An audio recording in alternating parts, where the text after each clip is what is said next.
اور انسانوں اور حیوانوں کی نسل کو نابود کر دے، اور اللہ فتنہ انگیزی کو پسند نہیں کرتا۔ اور جب اس سے کہا جاتا ہے کہ اللہ سے خوف کر تو غرور اس کو گناہ میں پھنسا دیتا ہے، سو اس کو جہنم کافی ہے اور وہ بہت برا ٹھکانہ ہے۔ اور کوئی شخص ایسا ہے کہ اللہ کی خوشنودی حاصل کرنے کے لیے اپنی جان بیچ ڈالتا ہے، اور اللہ بندوں پر بہت مہربان ہے۔ مومنو، اسلام میں پورے داخل ہو جاؤ اور شیطان کے پیچھے نہ چلو، وہ تو تمہارا کھلا دشمن ہے۔ پھر اگر تم احکام روشن پہنچ جانے کے بعد لڑکھڑا جاؤ تو جان رکھو کہ اللہ غالب ہے، حکمت والا ہے۔ کیا یہ لوگ اسی بات کے منتظر ہیں کہ ان پر اللہ کا عذاب بادل کے سائبانوں میں نازل ہو اور فرشتے بھی اتر آئیں اور کام تمام کر دیا جائے؟ اور سب کاموں کا رجوع اللہ ہی کی طرف ہے۔ اے پیغمبر، بنی اسرائیل سے پوچھو کہ ہم نے ان کو کتنی کھلی نشانیاں دی، اور جو شخص اللہ کی نعمت کو اپنے پاس آنے کے بعد بدل دے تو اللہ سخت عذاب کرنے والا ہے۔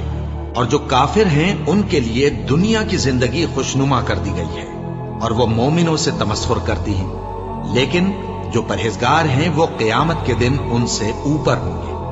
اور اللہ جس کو چاہتا ہے بے حساب رزق دیتا ہے۔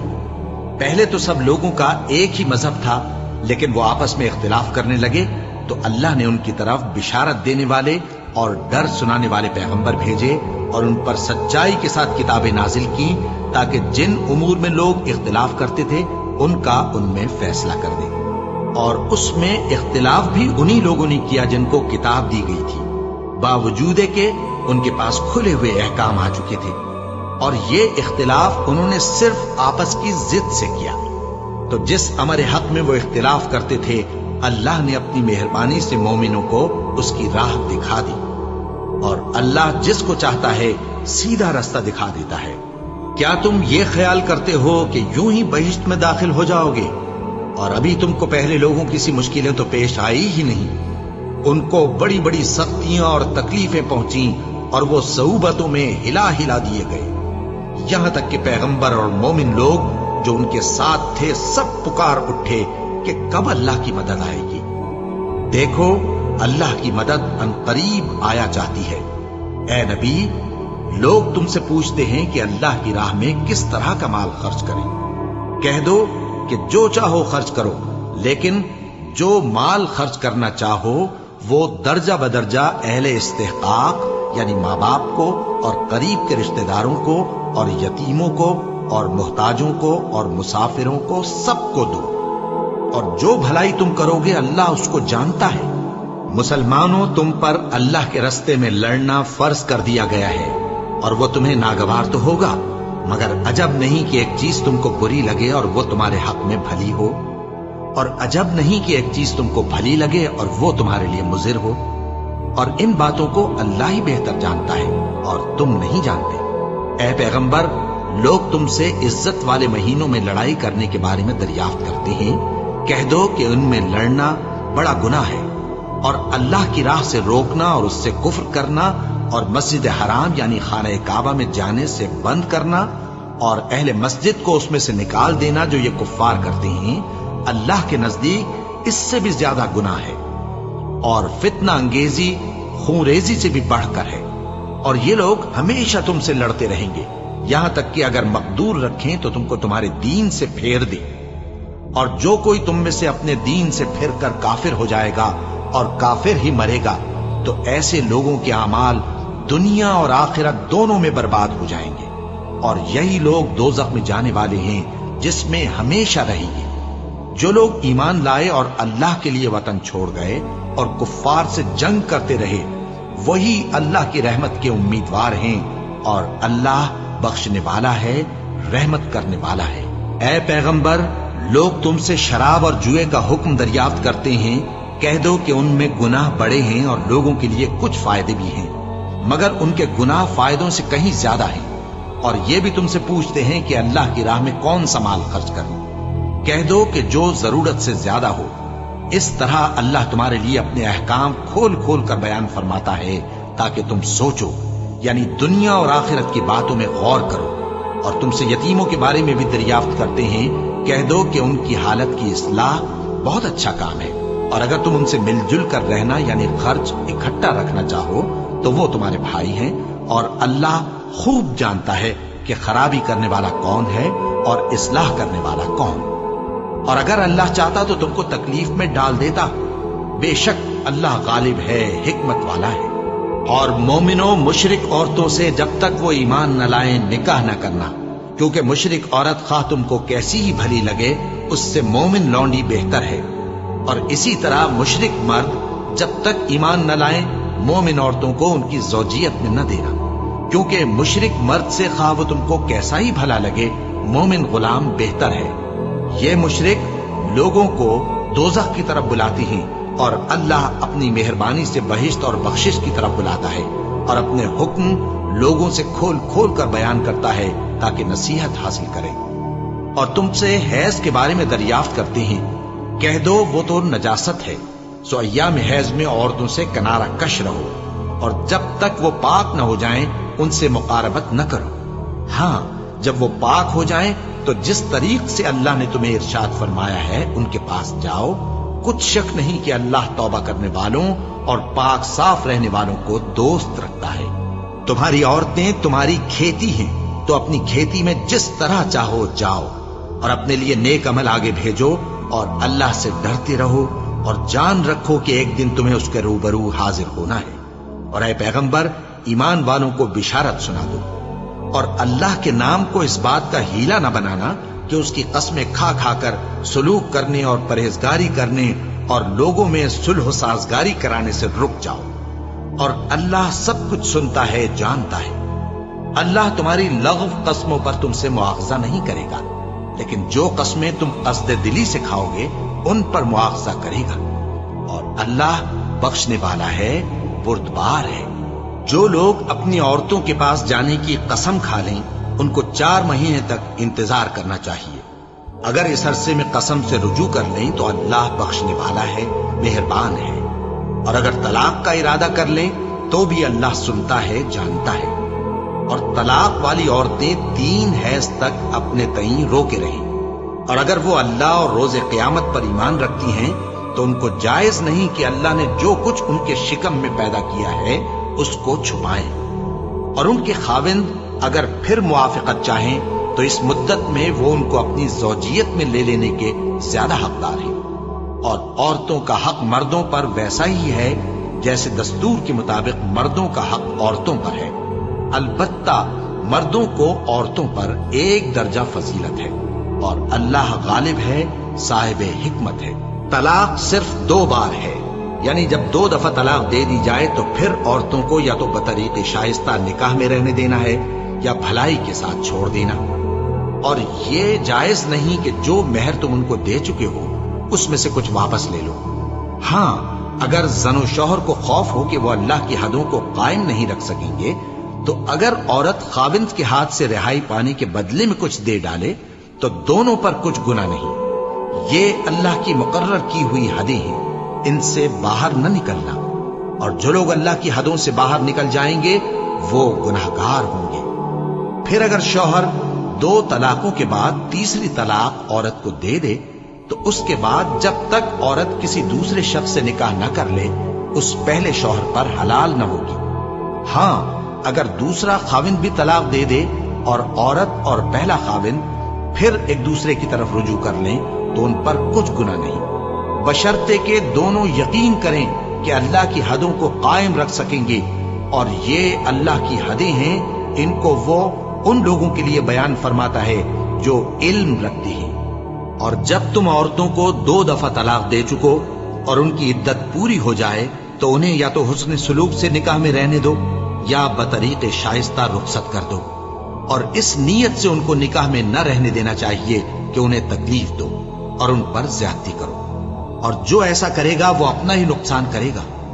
اور اللہ کے احکام کو ہنسی اور کھیل نہ بناؤ، اور اللہ نے تم کو جو نعمتیں بخشی ہیں اور تم پر جو کتاب اور دانائی کی باتیں نازل کی ہیں جن سے وہ تمہیں نصیحت فرماتا ہے ان کو یاد کرو، اور اللہ سے ڈرتے رہو، اور جان رکھو کہ اللہ ہر چیز سے واقف ہے۔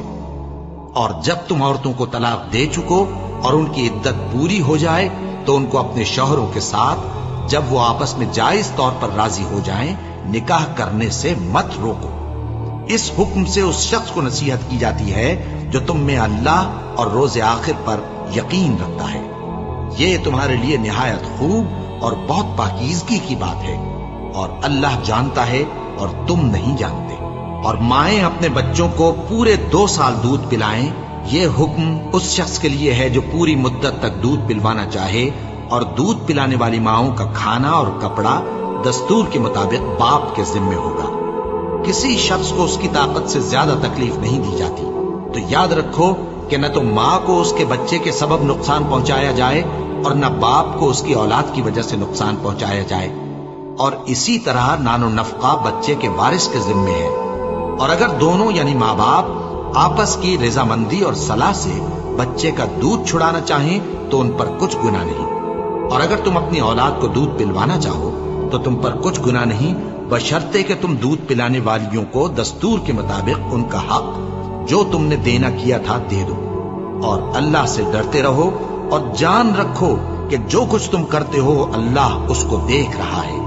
اور جو لوگ تم میں سے مر جائیں اور عورتیں چھوڑ جائیں تو وہ عورتیں 4 مہینے اور 10 دن اپنے آپ کو روکے رہیں، اور جب یہ عدت پوری کر چکیں اور اپنے حق میں پسندیدہ کام یعنی نکاح کر لیں تو تم پر کچھ گناہ نہیں، اور اللہ تمہارے سب کاموں سے واقف ہے۔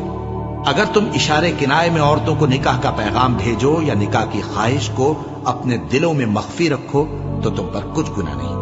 اللہ کو معلوم ہے کہ تم ان سے نکاح کا ذکر کرو گے، مگر ایام عدت میں اس کے سوا کے دستور کے مطابق کوئی بات کہہ دو، پوشیدہ طور پر ان سے قول و قرار نہ کرنا، اور جب تک عدت پوری نہ ہو لے نکاح کا پختہ ارادہ نہ کرنا۔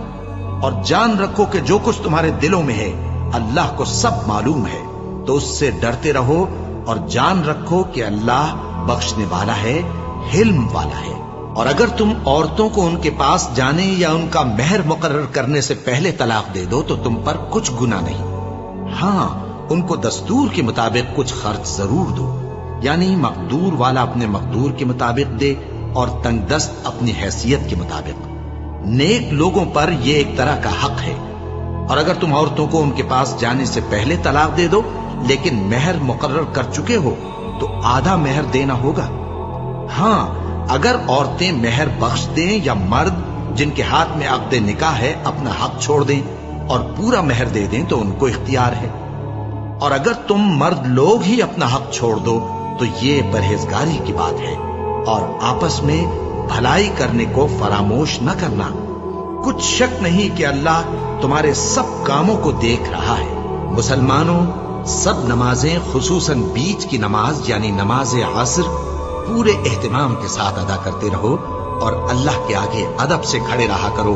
پھر اگر تم خوف کی حالت میں ہو تو پیادے یا سوار جس حال میں ہو نماز پڑھ لو۔ پھر جب امن و اطمینان ہو جائے تو جس طریق سے اللہ نے تم کو سکھایا ہے جو تم پہلے نہیں جانتے تھے اللہ کو یاد کرو۔ اور جو لوگ تم میں سے مر جائیں اور عورتیں چھوڑ جائیں وہ اپنی عورتوں کے حق میں وصیت کر جائیں کہ ان کو 1 سال تک خرچ دیا جائے اور گھر سے نہ نکالی جائیں۔ ہاں اگر وہ خود گھر سے چلی جائیں اور اپنے حق میں پسندیدہ کام یعنی نکاح کر لیں تو تم پر کچھ گناہ نہیں، اور اللہ زبردست ہے، حکمت والا ہے۔ اور مطلقہ عورتوں کو بھی دستور کے مطابق نان و نفقہ دینا چاہیے، پرہیزگاروں پر یہ بھی حق ہے۔ اسی طرح اللہ اپنے احکام تمہارے لیے بیان فرماتا ہے تاکہ تم سمجھو۔ بھلا تم نے ان لوگوں کو نہیں دیکھا جو شمار میں ہزاروں ہی تھے اور موت کے ڈر سے اپنے گھروں سے نکل بھاگے تھے؟ تو اللہ نے ان کو حکم دیا کہ مر جاؤ، پھر ان کو زندہ بھی کر دیا۔ کچھ شک نہیں کہ اللہ لوگوں پر مہربانی رکھتا ہے، لیکن اکثر لوگ شکر نہیں کرتے۔ اور مسلمانوں، اللہ کی راہ میں جہاد کرو اور جان رکھو کہ اللہ سب کچھ سنتا ہے، سب کچھ جانتا ہے۔ کون ہے کہ اللہ کو قرض حسنہ دے کہ وہ اس کے بدلے اس کو کئی گنا زیادہ دے گا؟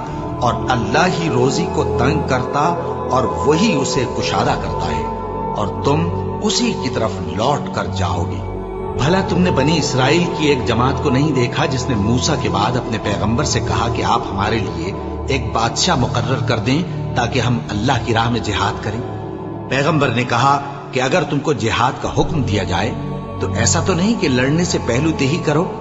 وہ کہنے لگے کہ ہم اللہ کی راہ میں کیوں نہ لڑیں گے جبکہ ہم وطن سے خارج اور بال بچوں سے جدا کر دیے گئے۔ پھر جب ان کو جہاد کا حکم دیا گیا تو چند اشخاص کے سوا سب پھر گئے، اور اللہ ظالموں سے خوب واقف ہے۔ اور پیغمبر نے ان سے یہ بھی کہا کہ اللہ نے تم پر طالوت کو بادشاہ مقرر فرمایا ہے۔ وہ بولے کہ اسے ہم پر بادشاہی کا حق کیوں کر ہو سکتا ہے؟ اس سے بڑھ کر بادشاہی کے مستحق تو ہم ہیں، اور اس کے پاس تو بہت سی دولت بھی نہیں۔ پیغمبر نے کہا کہ اللہ نے اس کو تم پر فضیلت دی ہے اور بادشاہی کے لیے منتخب فرمایا ہے۔ اس نے اسے علم بھی بہت سا بخشا ہے اور تن و توش بھی بڑا عطا کیا ہے، اور اللہ کو اختیار ہے جسے چاہے بادشاہی بخشے، وہ بڑا کشائش والا ہے، دانا ہے۔ اور پیغمبر نے ان سے کہا کہ ان کی یعنی طالوت کی بادشاہی کی نشانی یہ ہے کہ تمہارے پاس وہ صندوق آئے گا جس کو فرشتے اٹھائے ہوئے ہوں گے۔ اس میں تمہارے پروردگار کی طرف سے تسلی بخشنے والی چیز ہوگی، اور کچھ اور چیزیں بھی ہوں گی جو موسیٰ اور ہارون چھوڑ گئے تھے۔ اگر تم ایمان رکھتے ہو تو یہ تمہارے لیے ایک بڑی نشانی ہے۔ غرض جب طالوت فوجی لے کر روانہ ہوا تو اس نے ان سے کہا کہ اللہ ایک نہر سے تمہاری آزمائش کرنے والا ہے، جو شخص اس میں سے پانی پی لے گا اس کی نسبت تصور کیا جائے گا کہ وہ میرا نہیں، اور جو نہ پیے گا وہ سمجھا جائے گا کہ میرا ہے۔ ہاں اگر کوئی ہاتھ سے چلو بھر پانی لے لے تو خیر۔ جب وہ لوگ نہر پر پہنچے تو چند آدمیوں کے سوا سب نے پانی پی لیا۔ پھر جب طالوت اور مومن لوگ جو اس کے ساتھ تھے نہر کے پار ہو گئے تو کہنے لگے کہ آج ہم میں جالوت اور اس کے لشکر سے مقابلہ کرنے کی طاقت نہیں۔ جو لوگ یقین رکھتے تھے کہ ان کو اللہ کے روبرو حاضر ہونا ہے، وہ کہنے لگے کہ بسا اوقات تھوڑی سی جماعت نے اللہ کے حکم سے بڑی جماعت پر فتح حاصل کی ہے، اور اللہ ثابت قدم رہنے والوں کے ساتھ ہے۔ اور جب وہ لوگ جالوت اور اس کے لشکر کے مقابل میں آئے تو اللہ سے دعا کی کہ اے پروردگار، ہم پر صبر کے دہانے کھول دے اور ہمیں لڑائی میں ثابت قدم رکھ اور لشکر کفار پر فتح یاب کر۔